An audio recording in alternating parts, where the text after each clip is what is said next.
sekalian, apakah dalam keadaan sehat? Alhamdulillah kalau dalam keadaan sehat. Kemudian teman-teman kita hari ini hadir semua nak?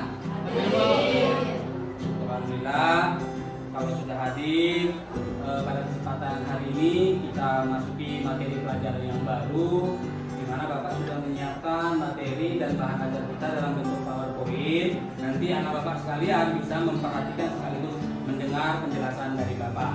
Nah, materi kita hari ini yaitu zat dan perubahannya. Ya, zat dan perubahannya sebagai refleksi pemikiran awal, inilah tampak gedung kita dari atas secara pencitraan satelit. Kemudian sesuai dengan moto kita itu SMK Musda Perbongan yang menuju digitalisasi. Nah, kemudian setiap mempelajari sesuatu pasti ada tujuan yang ingin dicapai. Apa tujuan pembelajaran yang ingin dicapai pada kesempatan yang berbeda ini? Dari materi tadi yaitu zat dan perubahannya. Nah, di situ Anda perhatikan bahwa tujuan pembelajaran kita pertama, kalian memahami perubahan wujud dan perubahannya. Perubahan wujud zat dan perubahannya. Kemudian mengidentifikasi sifat kimia dan sifat fisis. Kemudian tujuan yang ketiga, mengidentifikasi perubahan fisika dan perubahan kimia. Yang keempat, nanti melalui proses-proses pembelajaran berdiferensiasi, anak-anak sekalian bisa mempresentasikan hasil pengolahan bahan dan tugas yang akan Bapak berikan nantinya. Nah, kemudian setiap kita mempelajari, ada lagi tuntutan lain tentang karakter atau profil pelajar Pancasila yang akan kita capai sebagai proses pembiasaan positif dalam kehidupan sehari-hari. Nanti jelas pada saat berdiskusi, anak Bapak pasti mengeluarkan masing-masing pendapat. Prosesnya itu akan muncul kemandirian, kemudian bernalar kritis dari apa yang disampaikan, serta gotong royong. Jadi itulah profil pelajar Pancasila yang ingin kita capai pada materi pembelajaran kali ini. Nah, model pembelajaran dan teknik pembelajaran hari ini yaitu pembelajaran berdiferensiasi. Different itu artinya berbeda. Nah, satu materi pembelajaran kita tetap memberikan materi pelajaran itu terpusat kepada murid. Kuncinya satu, bahwa pembelajaran diferensiasi itu yaitu berpusat kepada murid. Nanti materi pembelajaran ini kita berikan ke dalam masing-masing kelompok. Kelas ini akan kita bagi menjadi 3 kelompok. Nah, kemudian nanti setelah masing-masing kelompok berdiskusi di kelompoknya masing-masing, akan tetap ada penilaian pribadi, yaitu kemandirian tadi. Akan ada penilaian yang namanya kerjasama, yaitu gotong royong tadi. Itulah profil pelajar Pancasila yang kita tuntut. Karena ya, jadi ingat konsepnya tadi, proses pembelajaran diferensiasi yaitu teknik belajar yang berbeda-beda sesuai keinginan murid agar tujuan pembelajaran itu bisa tercapai. Kalau sudah bisa bekerja, silakan menuju lokasi berdiskusi masing-masing. Nanti waktunya paling lama untuk masing-masing kelompok yaitu 30 menit. Kembali ke ruangan ini, nanti akan saya kunjungi satu-satu kelompok. Silakan untuk menuju lokasi. Nanti kita kembali ke ruangan setelah diskusi masing-masing kelompok selesai, dan kita akan presentasikan dan ambil suatu kesimpulan dari materi pembelajaran kita hari ini. Silakan kelompok 2 ke gazebo, kelompok 3 ke ruang diskusi, kelompok 1 tetap di ruang kelas ini. Sementara itu dulu, silakan bergabung di kelompok masing-masing.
Gimana, Nak? Udah selesai?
Kelompok 1, apa arti nama kelompoknya, Nak?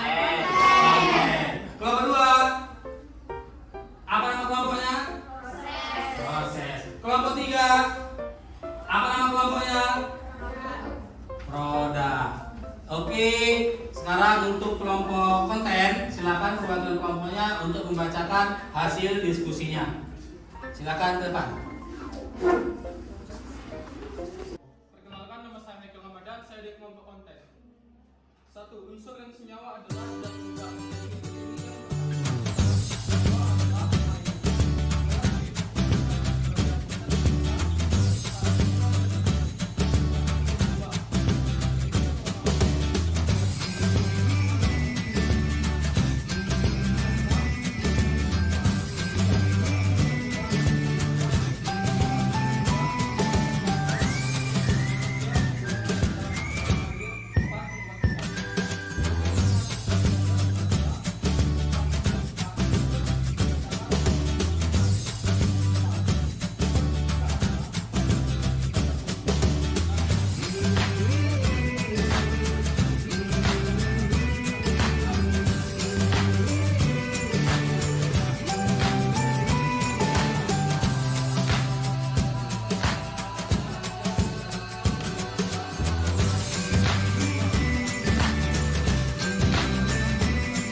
Selanjutnya kelompok proses, kami persilakan perwakilan kelompoknya untuk membacakan hasil diskusi di kelompok proses. Silakan.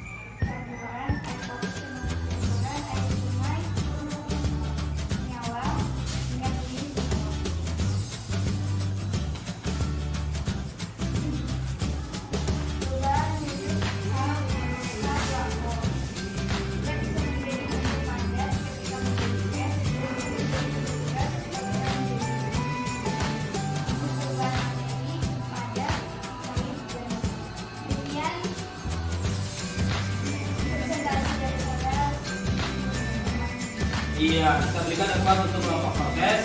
Aku berjalan yang pasti dipersilakan atau berikan penilaian yang positif kepada kelompok proses. Terakhir untuk kelompok produk, maju ke depan untuk membacakan hasil kerjanya. Kenalkan, nama saya Nuri Fadila, saya perwakilan dari kelompok produk. Materi zat dibagi menjadi dua, yaitu zat tunggal dan zat campuran. Zat tunggal dibagi menjadi unsur dan senyawa yang meliputi campuran homogen dan heterogen.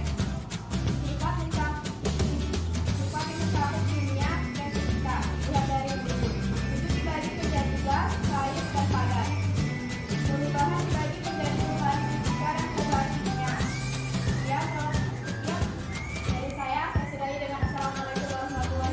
Iya, kita berikan tepuk untuk kelompok Roda. Oke, tadi masing-masing kelompok sudah membacakan hasil diskusi di kelompok masing-masing, sehingga capaian pembelajaran dan tujuan pembelajaran sudah semakin jelas. Bisa kita simpulkan dari apa-apa yang Anda bacakan hari ini, sesuai dengan tujuan pembelajaran tadi, bahwa kalian dituntut mampu memahami tentang perubahan wujud zat. Nah, ada berapa tadi wujud zat? Nah, wujud zat ada? Yaitu Gas, padat. ya, itulah wujud zat. Lalu perubahannya ada berapa, nah? Perubahannya secara umum itu perubahan fisika dan perubahan kimia. Tetapi kalau bicara wujud zatnya ada 6 perubahan wujud zat.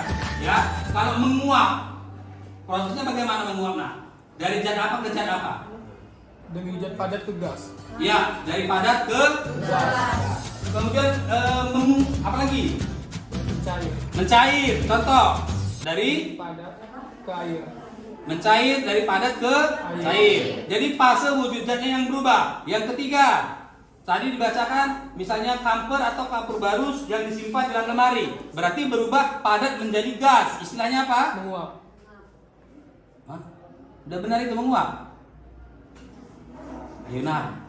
Tadi kesimpulannya apa nah tadi? Kamper atau kapur barus dari padatan berubah menjadi gas. Apa istilahnya nah? Menyublim. Nah, kemudian ada lagi contoh seperti bentuk-bentuk gula pasir, ya, perubahan wujud zat dari cair ke padat, dari padat kemudian menjadi bentuk-bentuk kristal. Itu istilahnya kristalisasi. Nah, itulah tadi tentang perubahan wujud zat. Masih ada satu lagi, kan baru 5 nih. Ayo, dari padat ke cair, dari cair ke padat, udah 2 kan gitu.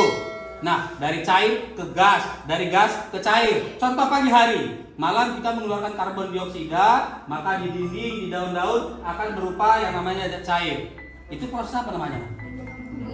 Iya, mengembun. Jadi itulah proses 6 perubahan wujud zat. Ya, nah ya. Nah, kesimpulan terakhirnya, selain wujud zat tadi, maka sifat fisik dan sifat kimia. Apa beda sifat fisik dan sifat kimia yang anak tadi jelaskan? Kalau dia sifat fisik, berarti bagaimana? Apakah bisa kembali ke bentuk semula? Contoh dari kelompok ini tadi, misalnya kertas saya bakar, ini kan padat, menjadi hilang. Ini perubahan apa? Fisika atau kimia? Hah? Nah, kemudian tadi membuat tape. Buat tape tadi yang dibacakan kelompok tadi. Itu perubahan apa?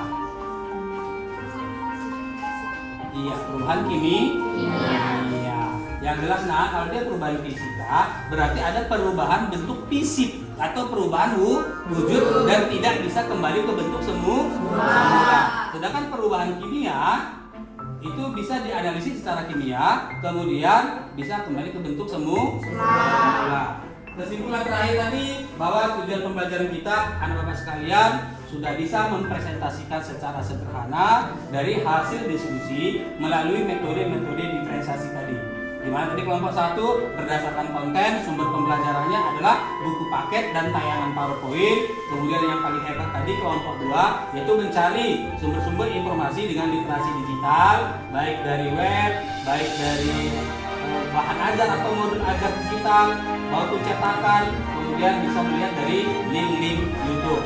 Nah, begitu juga kelompok 3 tadi sudah bisa membuat peta konsep. Kalau hari ini sudah ada dengan peta konsep nomor biasa, kedepannya bisa membuat audio dan video dalam bentuk audio video, kemudian bisa membuat animasi atau gerakan-gerakan gambar bergerak.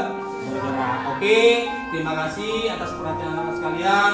Tujuan dan capaian pembelajaran kita tentang zat dan perubahannya bisa kita laksanakan, dan tadi juga profil pelajar Pancasilanya Bapak lihat sudah terlaksana dengan baik, bahwa ada tugas mandiri, kemandirian bisa tercapai, diskusi kelompoknya ada secara gotong royong dan kerja sama. Mudah-mudahan kita selalu sehat dan sampai ketemu minggu depan. Assalamualaikum warahmatullahi wabarakatuh. Selamat